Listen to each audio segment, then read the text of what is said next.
Hello everyone and welcome to this episode of the Spiced In Podcast. My name is Jacob and I'm your host as we are diving into the Clone Wars Season 7 Episode 2 entitled A Distant Echo. This came out, of course, last Friday and I had a good time with it. But before we talk about that, we have quite a bit of news to cover. First, let's go through the minor housekeeping items. I did finish Thrawn Treason actually this past week while I was on my business trip. And I will probably talk about it next week in some minor detail. We'll see how long it takes for me to do the episode for the Clone Wars and the book to see if I can cram them both in one episode. And maybe a little bit longer, but there also is a chance that I don't have an episode at all. My girlfriend was out of town next week, and our dog is actually getting spayed on Monday. And I normally record on Sundays, so yeah, when you're hearing this, if you're hearing it as it's released, the dog's being spayed today. And we'll, hopefully it just kind of depends on what her recovery's looking like, how much I'm going to have to tend to her. Yeah, so maybe no episode, maybe an episode covering Thrawn Treason, hopefully an episode covering at least episode 3 of the Clone Wars. I did go ahead and order my next books to hopefully talk about soon. I got Queen Shadow, the Queen Amidala book, and I will read that hopefully leading into the release of Queen's Peril, the prequel follow-up to that book, which is coming out, I believe, in May. And then I also ordered the Episode 9 novelization, which is not, it's a pre-order that doesn't come out until, I believe, the 17th, coming up pretty soon. So I got those two. Those are the next books on the docket. After that, I'm not really sure if I am prepped for Queen's Peril. It takes me that long to get through all that, then I'll go to there. If I have another gap for a next book, I might go Dark Disciple. Heard great things about that, and since I'm in a Clone Wars vibe right now, then I think it's a good place to go next. But the next big thing that we have to talk about, of course, is the High Republic being announced. You know, Project Luminous, which we've been talking about for a long time, it did kind of live up to the rumors of it being the High Republic. The High Republic is an era 200 years approximately before the start of the prequels, and it is the height, a golden age of the Jedi Order. We're going to see a lot of different media covering it. No visual media so far, but we have some books and some comics announced. And we're going to talk about those briefly.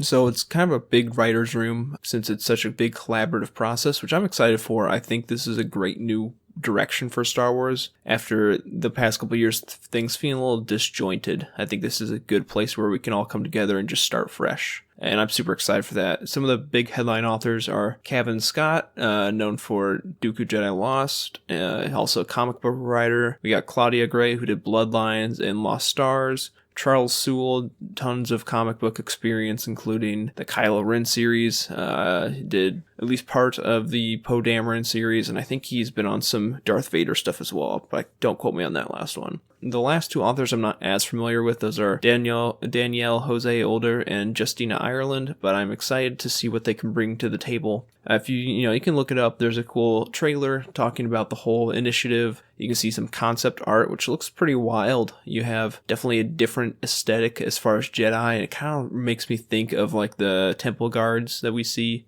It's that Gilded Age, as we're told, of the Jedi Order.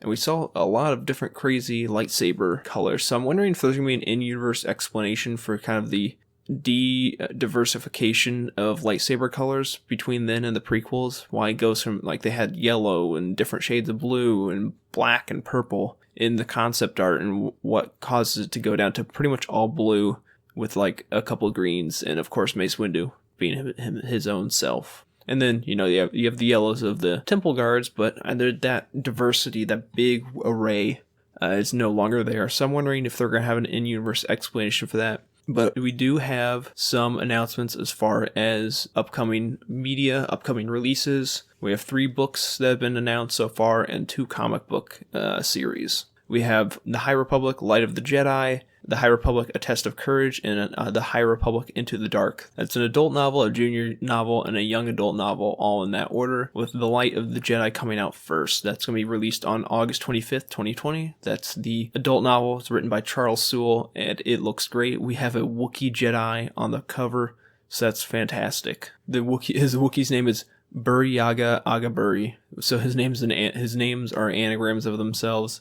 And the main character is Avar Kriss, who I believe shows up in the Kylo Ren novel in like a holocron. But I'm excited for that. That comes out August 25th. We also have 2 comic book series that have been out so far. The Star Wars The High Republic, which is the Marvel series, and then the High Republic Adventures, which is the IDW series. So we'll see. I might hop on with the Marvel series with floppies week to week, but I'm not sure. I probably won't do Adventures unless it's really good. I'll pick up some trade paperbacks. So it's exciting times for Star Wars. Can't wait to get into that more in August, I guess, and hopefully we'll see some cool releases along the way. I know they have a presence at C2E2, the comic convention in Chicago this week. But yeah, that's kind of where we're at right now, and it's an exciting new way for Star Wars to move forward. But anyways, with all that out of the way, we're going to hop into the meat of this episode. We're going to do kind of a short, not as in-depth of a breakdown, but we're going to talk about Clone Wars Season 7, Episode 2, A Distant Echo. So the plot of this episode, we're just picking up right where we left off with the last episode, and we're going to go try and find who Rex believes is Echo, the person or program that is responsible for interfering with his operations and trying to predict all of his moves. They were told that the signal came from Skako Minor, so they have to head out that way. Anakin is meeting up with Rex at the beginning, and he goes off and hides in the barracks while Rex has lookout to go talk with Padme, who is definitely sporting a baby bump at this point, her hands on her stomach and everything. I don't think, from what I can know, I don't think Anakin knows at this point. It was in the trailer, and people were like, how does Anakin not know if this is pre-Revenge of the Sith? But I think this is pre-Revenge of the Sith. I'm not sure if they pulled the baby bump down. In my memory of the trailer, it was less significant. It was more significant in the trailer than it was in the episode. I might be crazy though, but I'm thinking he still doesn't know yet, even though there was definitely something up there. But they're talking, trying to get away and just speak to each other. And of course, Anakin has the war pulling at him, and Padme has, I guess, the war pulling at him for her from a different front. Obi-Wan's approaching the barracks where Rex is keeping watch for Anakin, and Rex obviously at this point knows what's up between the two of them. And Obi-Wan, we find out, also knows at least some sort of detail. As Anakin comes out to go on their mission, Obi-Wan kind of chides him for ignoring him and trying to stay hidden, but tells him, I hope you at least told Padme that I said hi. So he definitely knows there's something going on there. To what extent, we're not sure yet. But at this point, Anakin, Rex, and Clone Force 99 go to head out to execute their mission, and they land on Skako Minor, which is a huge, dense, cloudy planet. They're told that there are a bunch of primitives on that planet, and when they head out, they're riding these large winged beasts, and Anakin gets kidnapped. Hunter goes in headfirst after the situation and grapples along one of these beasts and manages to make it all the way to the village where they're keeping Anakin. This is obviously not the first time in the Clone Wars that we've had to deal with very primitive tribes on a foreign planet. We've had plenty, including ones where Anakin's been involved, and the one with him and Rex where he gets injured, and then with the pacifist monkey lemur people. But anyways, Hunter eventually makes it and calls in the reinforcements. Everyone catches up, and they manage to translate via tech and communicate with the people, saying that they didn't want to bring the war here. It was brought there by the Separatists and Wat Tambor and the Techno Union. They just want to try and get their prisoner of war, who they believe is Echo, in the base. The people agree to lead them towards that direction, and they head off to try and capture their friend. Along the way, Rex and the Clone Force 99 get in another, there's similar to the last episode where the 99 group is fighting, but this one seemed a lot more kind of just forced for no reason. They're just Crosshair's just kind of being a dick to try and antagonize Rex, which it didn't come off as genuine for these characters for me personally. It just feel like, oh, we need them to fight. Let's have them fight for no reason. But they eventually make it there. They get to the tower and decide to infiltrate it. At this point, they're tracking the signal coming from Echo, which is now intermittently going in and out, so they have to split up in order to try and find him. While they're split up, they have to go fight some droids. They're new droids we haven't seen before, actually. They look pretty cool. They're D-Wing air support droids, which we're apparently probably going to see in the next episode, actually flying as we're trying to escape, I would assume. But it's a very interesting kind of vulture look to them. Although we already have vulture droids, so not quite. But yeah, they're pretty interesting looking. They're just spin-offs of the regular B1s, and hopefully we'll see them next episode. eventually, after the signal goes in and out a few more times, they key in on the largest door there, the one that's probably to a big main command center. They talk with Wat Tambor as he's kind of harassing them, saying that Echo's already dead, that his body is gone, but they control his mind.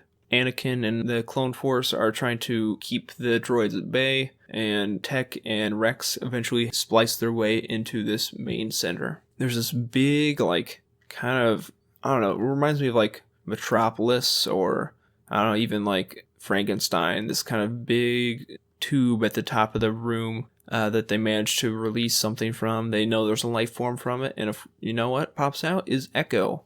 And I would like to say my prediction was correct. If anyone's read the story reels, I guess that's not surprising.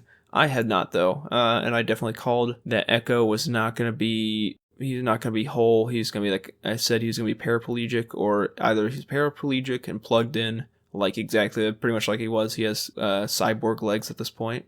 Or that he would be completely dead and they just have ripped an AI created from his memories. So, called that one. I don't have any other crazy predictions for next episode, unfortunately, besides the fact that they're going to try and escape. And I still think that probably some tragedy is going to befall Echo. But yeah, he's been plugged into this machine. He kind of is I guess probably almost like a precursor to Lobot, with those tactical computers, the Imperial tactical computers. Pretty much is like that, just plugged in and making calculations on battle strategy. But they get him down, and that's pretty much it. Looking back, I didn't watch it a second time. I always like to watch the episodes a second time and take in-depth notes. But there just didn't really seem... I didn't do it this time. I just read the plot synopsis and took down my notes. But there didn't really seem to be a whole lot going on. It was a pretty tight episode, I guess. So I apologize for not going crazy with this one. But yeah, I don't know. I just wasn't in the mood to really delve deep on this episode. It was good, but I don't think it was anything spectacular. But yeah, I think it's honestly about it for now. This is probably a pretty short episode. But next week we'll be back with hopefully a better look at episode 3, as well as some discussion on Thrawn treason if I have the time. If you tuned in for the last episode, I'm doing a countdown of how long. If my girlfriend calls me out on this, then everything's fine. But if not, I'm just going to take it as a sign that I can go ahead and reserve a room for the Galactic Star Cruiser. So countdown's at 2.